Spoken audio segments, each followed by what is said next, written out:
महाराज दशरथ ने नया चमत्कार क्या देखा है कि कोई भी स्त्री के सर पे साड़ी नहीं है, कोई भी स्त्री के सर पे साड़ी नहीं है।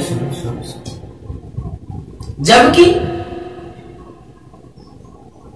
अयोध्या की स्त्रियां मेरे सामने आती थी, निकलती थी तो घूंघट मार के निकलती थी, लेकिन आज किसी भी स्त्री के सर पे साड़ी नहीं है। ये क्या मतलब है? ऐसा तो नहीं मेरा अनुशासन समाप्त हो गया, लेकिन सच है महाराज की सोच बढ़िया है, ठीक है। याद रखना मेरे प्यारे, राजा का अनुशासन कैसा, जब महलों में महाराजा आ गया हो तो राजा का अनुशासन कैसा है। आज राजा का अनुशासन समाप्त हो गया। खैर कोई बात नहीं।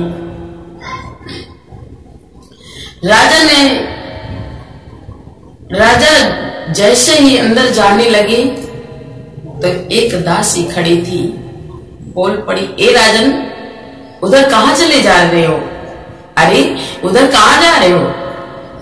तो राजा बोले क्यों, क्या बात है? दासी बोली, महाराज जी आज पुरुषों का महलों में प्रवेश वर्जित है। दासी कहने लगी, राजन आज पुरुषों का प्रवेश महलों में वर्जित है, आज स्त्रियां ही जा सकती हैं, स्त्रियां ही, और पुरुष नहीं जा सकते हैं, केवल स्त्रियां ही जा सकती हैं। महाराज दशरथ 1 मिनट के लिए रुक गए और खड़े हो गए, सोचने लगे, भगवान क्या बताऊं,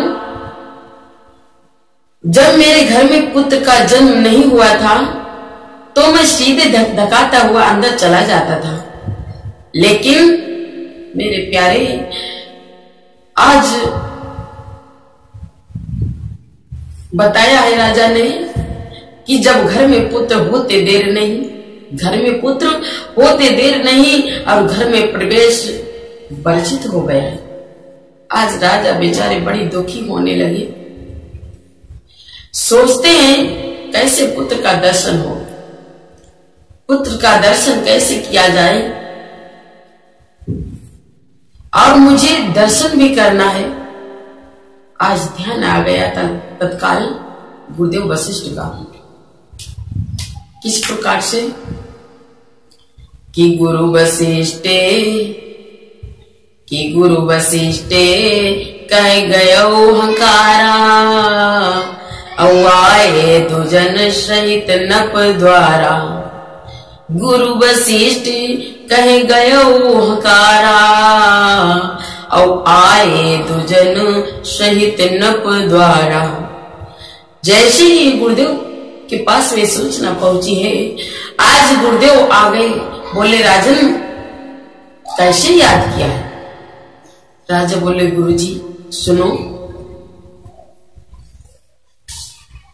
आज महाराज दशरथ ने गुरुदेव जी से कहा, गुरुजी मेरे घर में पुत्र का जन्म हुआ था, इसलिए घर में मैं गया था, मालूम हुआ था महाराज दशरथ को दर्शन करना है, यानी मेरा यही मन था कि मैं पुत्र का दर्शन करूंगा, और हमारे अंदर बस एक ही भाव था, भाव है क्या, अनुपम बालक देखे जाई, और रूप राशि गुण कहीं न रिसाई।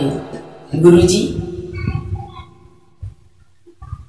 मेरा यही बस भाव था कि मैं पुत्र का दर्शन करूंगा। आज गुरुदेव कहने लगे, राजन, गुरुदेव समझाने लगे, राजन चिंता मत करो, तत्काल एक सोने की कील मंगाओ। राजन चिंता मत करो, तत्काल एक सोने की कील मंगाओ। आज देर नहीं लगी, सोने की कील आ गई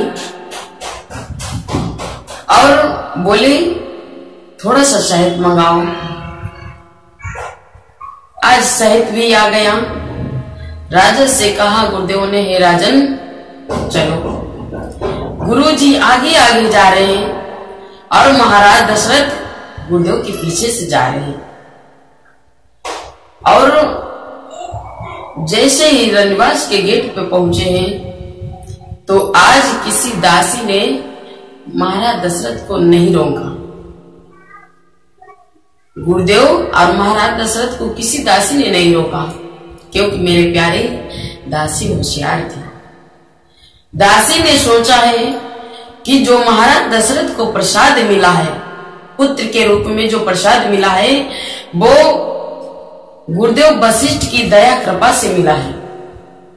और यदि कोई वस्तु जिसकी दया कृपा से मिलती है तो पहला हक उसी का होता है देखने का।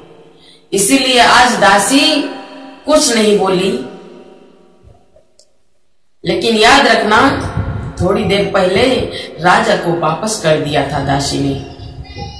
जब आगे गुरुदेव को देखा है, पीछे से महाराज दशरथ को देखा है, तो दासी कुछ नहीं बोल पाई।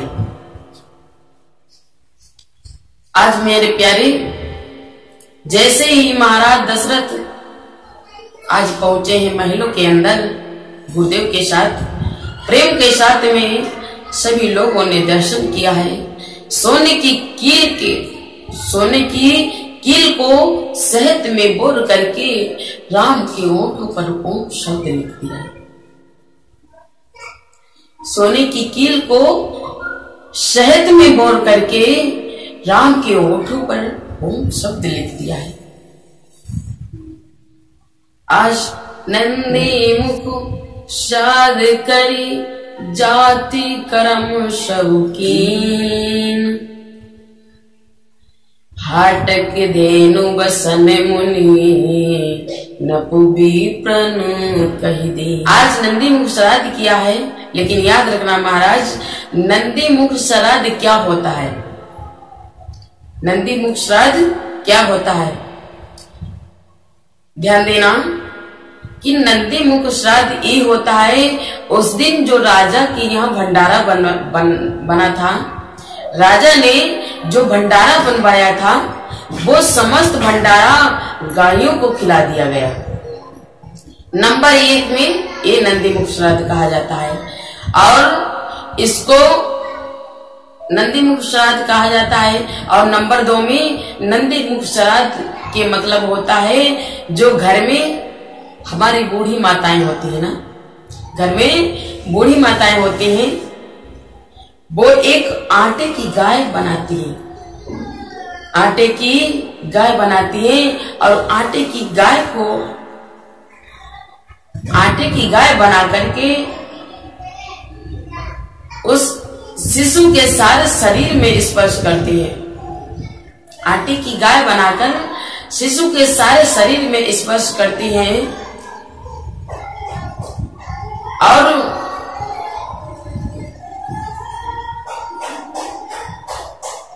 कौन शिशु?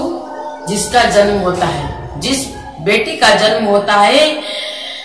आज घर में जो बूढ़ी माताएं होती हैं, आटे की गाय बनाती हैं, और आटे की गाय को बना करके उस शिशु के सारे शरीर में स्पर्श करती है।